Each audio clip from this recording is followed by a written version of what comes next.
spray paint it white and 3D scanning it.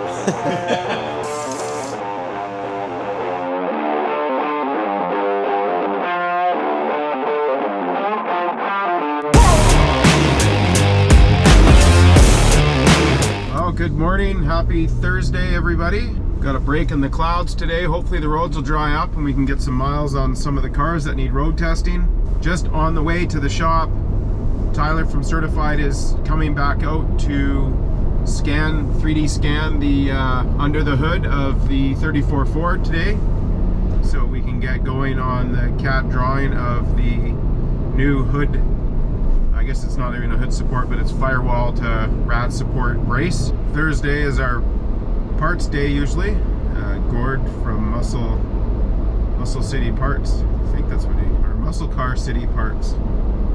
So we do a lot of our US parts with. He's supposed to be running across this morning. There's a bit of a scare yesterday with the tariffs. Not sure what's happening there yet.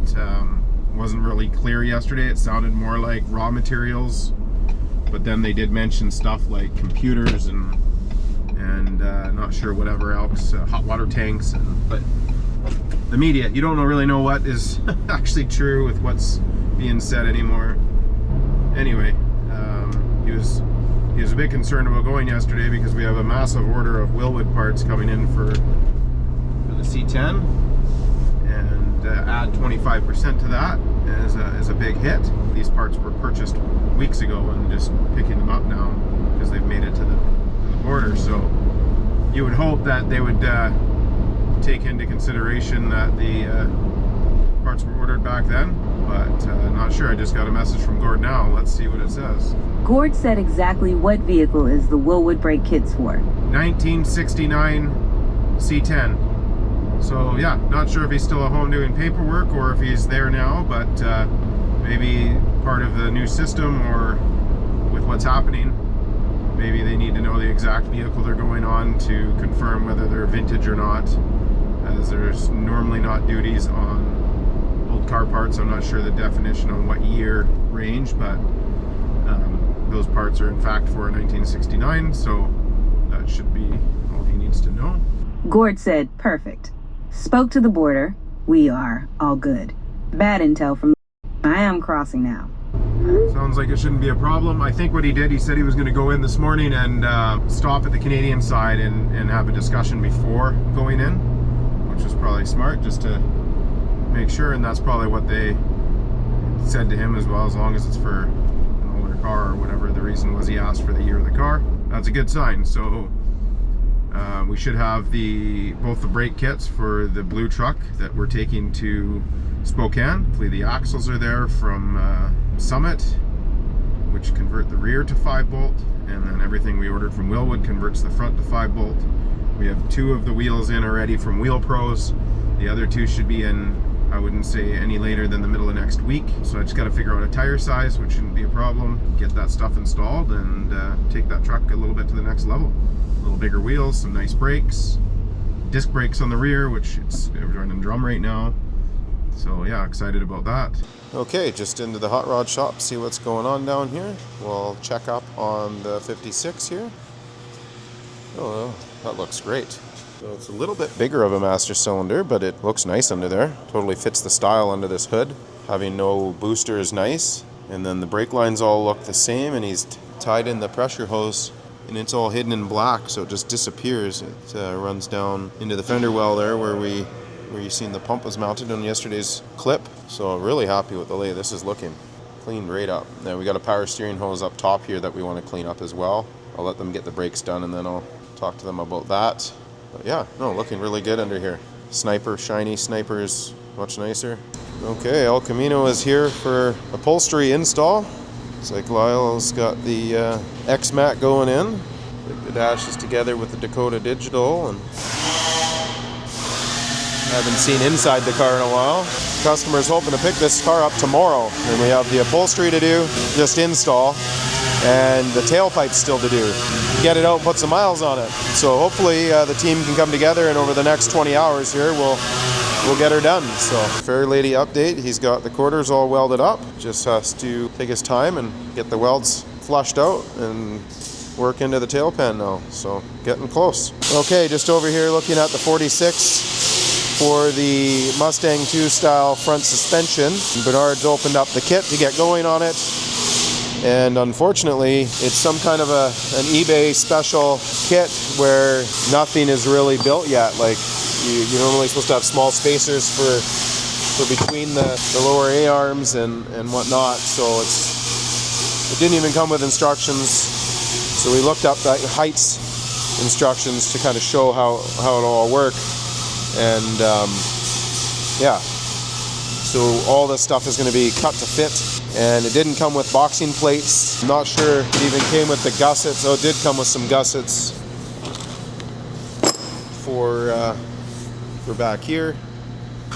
But yeah, like I said, normally this stuff is already all cut to size and ready to go. Not a big deal, easy to do. It's just that stuff for people to think about when they're purchasing something. You see a kit that's maybe $2,000, and then you see a kit for $1,000, and you wonder, oh, why they look exactly the same? Well, these are the things that you're going to find when you go to put it together. You're going to spend, say, like we're looking at maybe an extra day's worth of work on this kit compared to the kits we normally install, and at $130 an hour and some shop supplies, that adds up really quick. So definitely do your research on parts.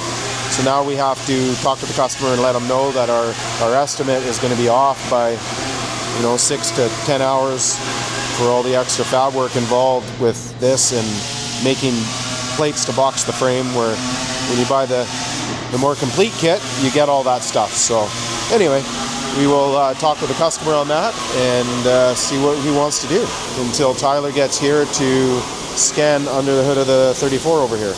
We'll see what's happening in the body shop. The 51's just parked here for the night. We're waiting for some better weather. Right now the weather's looking good. Wind picks up a little bit and dries the roads off. We'll try and get out and put some miles on this today. They've got the hood off of the orange truck. They've got it fitting now.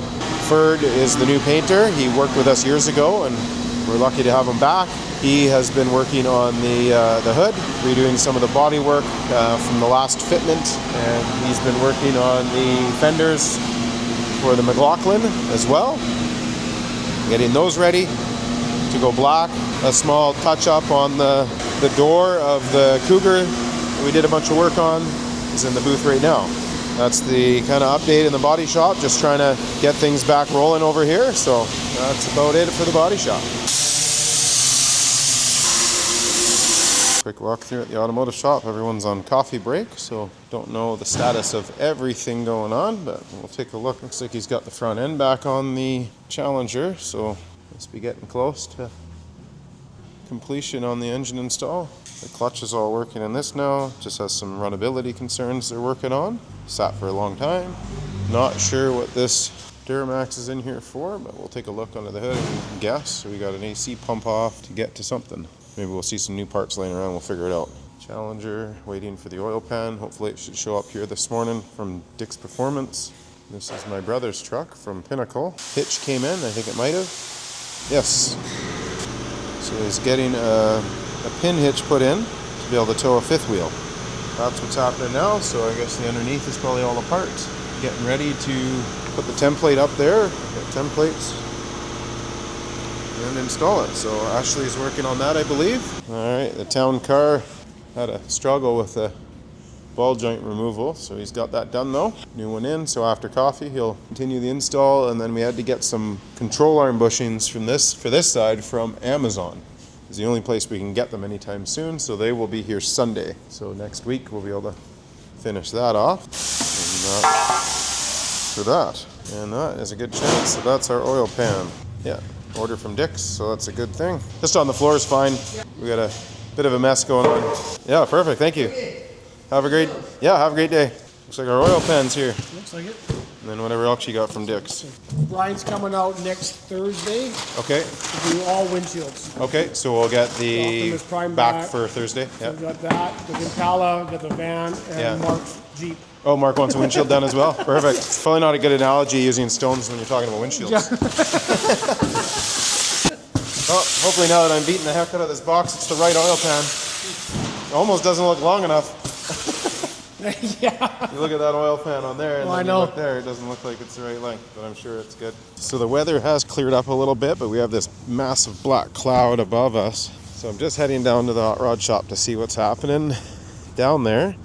With our parts delivery just came in, and yeah, noticed that the roads are drying up. So I just want to see what this black cloud's gonna do while I go over that. And Tyler is on his way down from certified to do the 3D scanning on the 34 as well. So a couple things going on down here. The weather is looking great as long as this big black cloud above us doesn't let go. I might be able to put some miles on the 51 here. Looks like it snowed on this thing. It's like that, eh? So it just catches all the dots first, and then you... Yeah, it's just easier to catch all the dots, and then it tracks easier. Oh, cool. It doesn't like shiny. And I was like, oh, it's all dusty. This might actually be better. The dust would have helped maybe, yeah. The spray is what dulls it, or? Yeah, it's a disappearing spray, and Yeah. it just dulls all the stuff so we can see it. Does this kind of turn into a dust, or? It's just, yeah, it's like, it literally just disappears. Yeah, it just seems like a chalk, eh?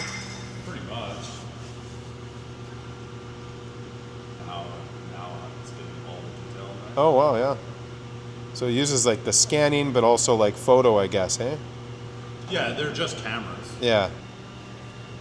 Spray painting it white and 3D scanning it. Literally. Okay, he's got it all loaded up now.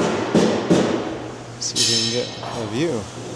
So the detail we get in there. Oh, wow. Which is what we need. Amazing detail. We need those. Mounting points on both sides. Yeah. That's so cool. Even got like the fan blades in there. Yep. Wow. So if a guy wanted to spend a day, you can get this whole car modeled into the computer. 100%, Yeah. Wow. That's phenomenal. Engine is in place. Yeah, it's a tight fit under here. This is pocketed, so it's not a full amount that it needs to go up, but it does need to go up higher. Yeah. So some of these cars, I don't know what's involved with this one for sure. We've had to cut this out. Right. And then replace it with a bent flat bar Yeah. to get the rigidity back, and then it some gives room. you all the room. Yeah. Yeah, it's hitting pretty much everywhere. Yeah. Oh yeah. A few. Those are the fixture holes. Those could be removed. The Yeah. fixture mounts. Get Yeah. rid of some of them. Get some clearance. Yeah. Maybe do a little bit of pounding. Yeah, the tunnel might need a little bit of massaging. Yeah. The engine end of things fits amazing compared Yeah. to an A-body. Like there's tons of room. Yeah, definitely putting this massive, what is it, 8-speed? 8-speed. 8-speed, yeah. But yeah, having an 8-speed in this car is going to be worth the trouble. Be awesome. Cool. Well, it's coming together. Better look under the hood here. Pretty good fitment. A lot more room back here on this than the A-bodies. The A-bodies, we had to modify the firewall. Yeah, lots of room. Same with here on an A-body, you have to notch the lip on the frame down here by the alternator underneath. In this car, there's tons of room, so yeah, A-body versus B-body, big difference. So Oscar just got his papers emailed to me and I signed off, and Dave is going to sign off on his Red Seal paperwork right now. Oscar came to us, I think, as a second year and has done the other 2 years here. Dave's been here the longest as our Red Seal mechanic, so he's going to sign off for him. Just up in my office, and it is like a blizzard out. It's not cold enough to be sticking, but it is literally just blizzarding snow. Let's see a little better, but oh my goodness. You can see the slush sticking to the Bronco down there. Just coming down sideways. Up in the hills is probably getting a ton of snow, but middle of March. You never know what the weather will be. Shorts and t-shirt weather or blizzard. That's the problem with Chilliwack when it comes to March weather. So yeah, was grabbing a quick little video there from the balcony a minute ago. So one of our techs, Oscar, has been with us for a few years. Did all his schooling this year, and we've got all his documentation here to send away. Tech has signed off on it, and Oscar will be another Red Seal tech here at Stone Speed Shop. So something we've done here and we take pride in is we have a couple of apprentices here almost at all times. It's a huge cost to the company to have apprentices most of the time, and we do it because the industry needs it, mainly. It's super hard as an apprentice to get a job these days. Everybody just wants a licensed technician and an experienced technician. We've tried a few apprentices, and you kind of know right away if they're going to be a hardworking individual and worth investing in for the industry more than just yourself. It was tough in the beginning. Apprenticed a young guy that was a really good hard worker, and then a couple of years in he moved on, and then I was frustrated thinking, man, we put all that time into him and then he left. And then not very long after, we hired Ashley, who was a fairly green Red Seal mechanic, and she's turned into being one of our best mechanics here. So somebody else invested into her for 4+ years, and then we ended up with her here. So that made me think, okay, it does come around. Whether we, get the advantage of training that person and them getting their Red Seal and they leave or not, it comes back from other people doing the same thing. So therefore we decided, no, let's keep doing it as long as we have the room for it. Oscar's now going to be a Red Seal, and we have Braden here, who is an apprentice. So as of right now, we're not hiring any apprentices or technicians. We have all we need in the automotive end of things. We're looking for a body man, I think, and that's about it. But anyway, just wanted to pop on here and explain a little bit more about my video of them signing it down there. It's kind of a proud moment for us as Stone Speed Shop, as well as the technician himself. He's graduated high school, and he's a young fella that's gone through all the right steps and has done all the schooling, and now he's done that, and he's become a Red Seal mechanic. So that's awesome. Thought I'd hop on here on the way home because that snowfall we had just loaded the surrounding mountains, and now we have just some beautiful sun glaring on the mountains. So I thought I'd take the opportunity to video this a bit on the way home. So sun's just setting. So not sure. I'll have to look back at what all I got recorded today. I went with Kevin over to Rich's shop to go over final ideas on the stuff we're doing under the hood with the intake manifold and fuel rails and stuff like that. And of course we've come up with a whole bunch of new ideas to make things better than they were. They were amazing before. As always, if you're in there to change something and you have the opportunity to make it what you think is even better, why not? So we spent a few hours over there, and I didn't record in his shop. Mainly wanted to turn the camera on the way home because of this view of these freshly covered mountains. I bet you tomorrow on the way in it'll be all gone, unless we're up for a cold snap, but I didn't hear of one. But anyway, so that's about it for now. I'll leave the front camera running for a minute since these mountains are looking cool, but this one's a little clouded over, so it might just be dead footage.